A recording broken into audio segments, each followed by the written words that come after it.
ខ្ញុំនឹងពិភាក្សាអំពីការផលិតសារធាតុពុលនៅក្មេងការផលិតសារធាតុពុលនៅក្មេងគឺជាមូលហេតុមួយដែលឪពុកម្ដាយច្រើនមកពិនិត្យនៅបន្ទប់បន្ទាន់សារធាតុដែលក្មេងយកទៅប្រើដែលអាចបង្កគ្រោះថ្នាក់មានដូចជាសាប៊ូលាងសម្អាតអាស៊ីតនិងថ្នាំដែលមនុស្សពេញវ័យប្រើការព្យាបាលដែលធ្វើនៅបន្ទាន់មានដូចជាការវិតម្លៃសុខភាពដំបូងនិងវិធានការការពារសារធាតុពុលគ្រាន់តែលាងសម្អាតអ្នកជំងឺសម្លៀកបំពាក់និងផ្ទៃខាងក្រៅ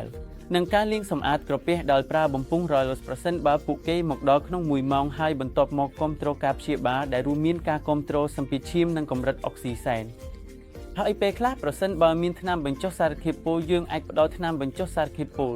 បញ្ហាដែលគំរាមកំហែងដល់ជីវិតនៅក្មេងដែលសង្ស័យថាមានសារធាតុពុលគឺជាការញ័រការលំបាកក្នុងការដកដង្ហើមនិងអាកប្បកិរិយាផ្លាស់ប្ដូរ